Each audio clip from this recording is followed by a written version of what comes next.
Hey Balancers, welcome to another episode of the Balance Theory podcast. We are in for a treat today. We're talking about something that is very, very close to my heart and something that might even be a little bit controversial, might challenge you in some of the ways you've been thinking about your hobbies and your spare time. So I'm excited for today's chat.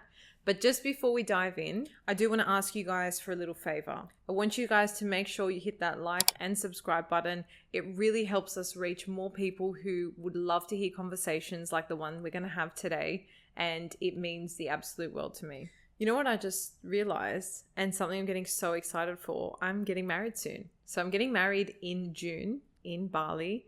I'm so excited. I realized I haven't spoken much about it on the show at all, but I have not been stressed out at all. I'm kind of like waiting for, when's that going to kick in? Not that I'm expecting it, but I feel like brides are always so stressed out, but I'm just like very chill, very go with the flow.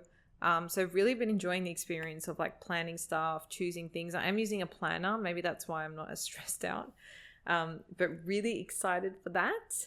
And yeah, if you follow me on my personal, I guess you'll see all the fun photos on the day. I'll try to post some stuff on the podcast page as well, but that is coming up, which is super exciting. Thought I'd just share that. I always forget to like share a bit of my personal life on here. I just get straight into the content because I'm so passionate about the topic sometimes, but that's a little life update from me. Okay, but the reason why we're all actually here today is we're going to talk about hobbies, why they actually make you more productive, why you actually need them, and how you can find them if you feel like you don't have any. I want to start off with a realization I had a few years ago. So I think a lot of us put so much pressure on our job or our business to be the thing that satisfies us or fulfills us. I think especially if you're like doing your own business or you've gone into a career and really chosen it, like you've studied it and then you've gone into it, right? There was an active selection process in that.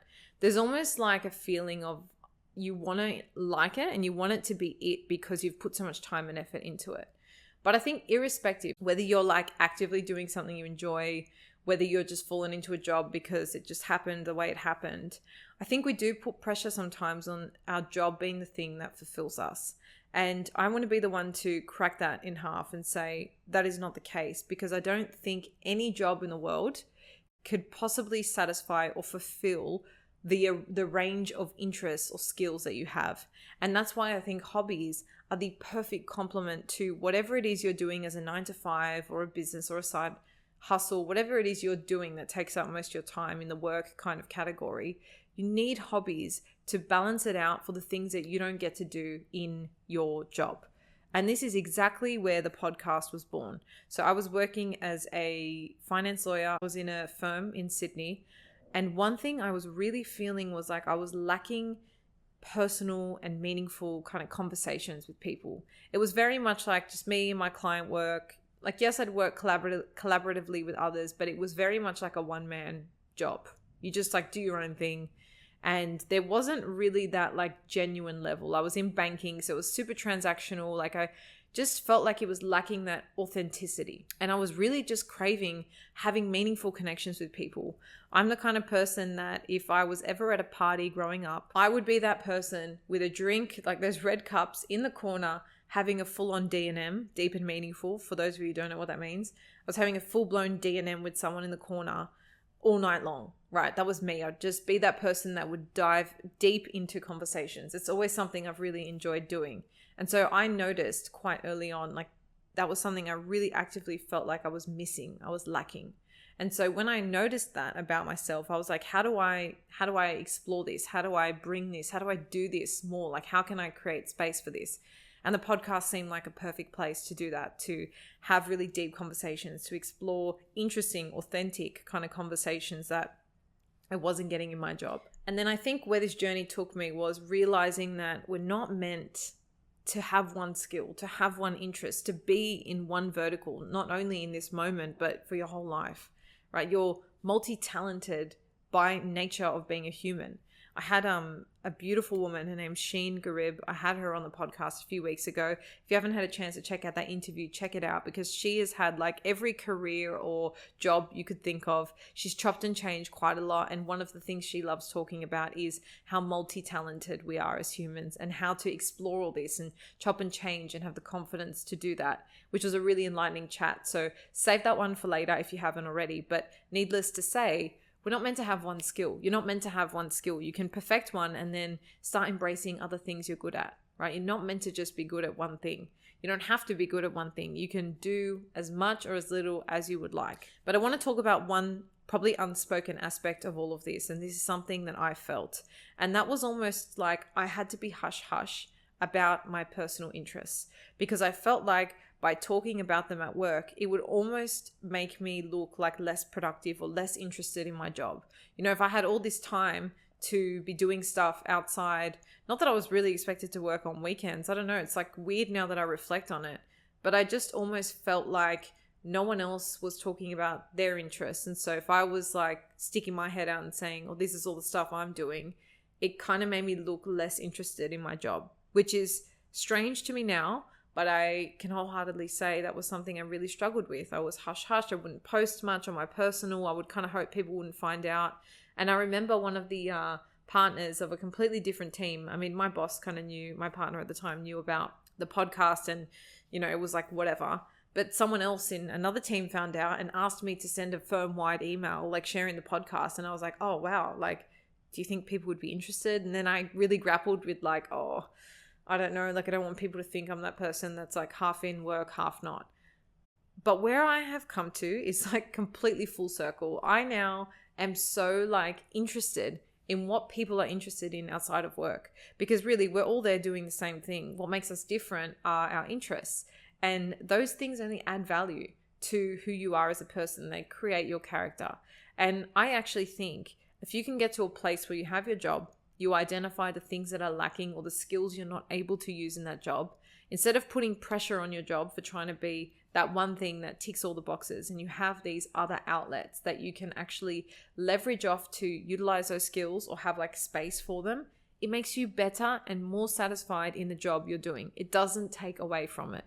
And once I had this shift, it was so powerful. I started to really honor the things I was doing, because I knew it didn't make me less productive at my job. I did my job. I am very like proud of my quality of work and the level of care and diligence I have in my role. And none of that changed just because I had a podcast on the side. You know, this isn't a 5-day-a-week thing for me. It's a weekend task. It's a one-man job. I do everything myself. You know, I've obviously become better at it as time has gone on in terms of my productivity with it and the way I've optimized things. But it had nothing to do with my job. Like my free time is my free time. So I think once you realize that having hobbies can actually add so much value to what you do, because it holds space and creates opportunities for you to do things that you're lacking in your role, this changed everything. And this is really the flavor of today's chat and why having hobbies make you more productive. Because I think the counter is you end up getting a lot of resentment because your work isn't fulfilling you the way you want. And let's be honest, like a lot of hobbies are not that fruitful financially. You know, they're more for your soul. They're more fulfilling to you and your interests. You know, that doesn't mean they can't be fruitful, but really they should be there to give you space and freedom to, first and foremost, just explore skills or interests that you can't do in your job. It takes the pressure off your job, and it really actually makes you better because you're just there to embrace those skills, and then you're able to have avenues and outlets for other skills. And collectively on the whole, that gives a much better life experience. So that's kind of how I came to a point where I realized, okay, my hobbies or my interests are part of who I am, and they actually make me more productive because of this dynamic with an outlet or the space they hold for skills I don't get to use in my job. So you might be listening and thinking, okay, I get that. I understand. That makes perfect sense to me.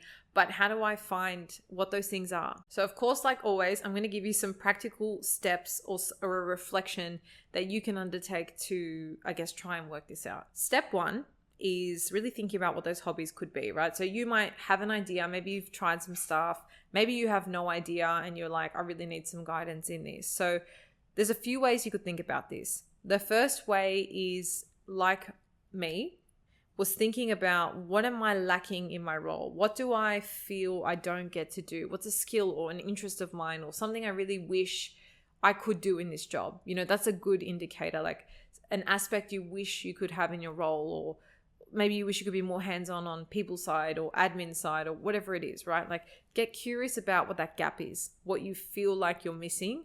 And that may identify an interest or a skill or something that you want to be embracing, right? That could be one way. Another way is reflecting on your childhood. What things did you used to love doing as a child? Before you had to worry about making money and having responsibilities, like what things did you naturally gravitate to? Or even like, what are you just interested in today? What kind of content do you like consuming? And what are the topic areas or interests that are associated with that content? For me, for example, I love homewares. I love going to little homeware stores. I love watching homewares being put together and like styling a house, which is how I got on the path of going to ceramics. That's now a hobby that I've been doing for a few months now. I've learned how to do it because I love spending my money on buying ceramics. And if I could learn how to do it and make pieces for my house, I'm getting two things there. I'm getting the fulfillment and joy from the time spent doing something which is like a skill I never get to use, like hands-on crafty arts. Don't get to do that while I'm being a lawyer at all. So I get that. And then I also get a piece to take home. So it's been this nice synergy between finding what I enjoy and something I'm not getting in my current job and something I am interested in, which is now converted into a hobby. Also, there's an element of experimentation, right? Like, how could I have possibly known I would have liked podcasting if I never tried it? So I don't think it's that useful to be like, would I like doing painting? Probably not, because of X, Y, Z. Like, how much is it going to cost you to just go do a Saturday class or get some paint sent to your house and try it for a few weeks and just see how you feel? Like, it's difficult to say you're not going to like something without trying it unless you've done something remotely similar before. So there is an element of trial and error and just putting yourself out there and experimenting. So those are my tips for finding what that thing is. But some of you might be sitting here like, okay, Erika, great. Like, I've got a full-time job. I've got a few things I want to try. Where do I find the time to do them? And I'm glad you asked, because step 2 is all about balance, which is, my bread and butter. And this means you need to go back to your priority list. You need to go back to your balance assessment and work out what your priorities are. And if having an outlet for different skills, if having an outlet that helps you enjoy your job more, be more productive in what you're doing, or just give you a little bit more of a well-rounded experience of how you're spending your time, if that's something that's important to you that you feel would really add value, then it needs to be a priority. And what we know about our approach to balance is once it's a priority, you make time for it because your time is scheduled around your priorities. So for those of you that are maybe newer to this, that haven't heard the terms of like balance areas as garden beds or priority lists or anything like that, I'm going to link in the show notes a free 20-minute workshop I did on YouTube. I did it on stage last year, and it will basically take you through and paint a picture of what your life balance looks like right now, and then how to actually time block that, how to make time for everything, how to plan your schedule. It's 20 minutes and it will honestly change your life. So check out the link. That will show you how to start planning your time so you can fit in all these things and maybe fit in something that's now a new priority for you as well. And you guys never know what journey your hobbies will take you on. Maybe it's going to be something you enjoy for a little bit and, you get a few pieces for home like me, and maybe I won't do it forever.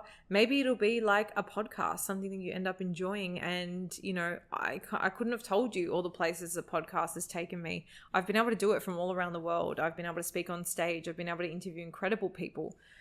You never know where these hobbies will take you. So there's an element of trial and error. There's an element of getting to know yourself a little bit more, but don't get stuck in that, I just have no idea what I'm going to do. Like, there are many ways you can find what those things are, and you have to just be a little bit open and flexible to the fact that it might be a bit of trial and error. But once you find something you really enjoy and it adds that value to your life and changes the way you view a job, and you no longer resent it, or you start enjoying it more, or you just have a little bit more of a well-rounded experience of your life and the way you're enjoying it, is so invaluable in my eyes. So I hope you guys have loved this episode. This is your sign to prioritize your hobbies, find them, or prioritize them if you've already identified what they are, because they are such a beautiful value add.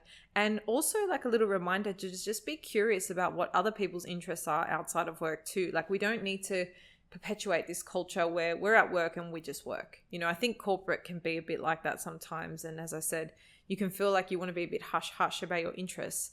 But talk to people, get curious, ask what their hobbies are. It really just paints a beautiful, well-rounded picture of who they are, helps you get to know them. And who knows, maybe someone else's interests or hobbies will inspire you for something you want to try too. So that's today's episode, guys. If anyone's come to mind in this 15 or so minutes that we've been together, share this episode with them. Knowledge is great when we hear it, but it's even better when we share it. If you haven't already, give us a thumbs up and subscribe to our channel. It really helps us reach listeners who struggle with things just like me and you and would benefit from hearing today's chat. And it keeps you in the loop with any new content we've got coming out too. That's it from me, guys. I hope you enjoyed today's chat.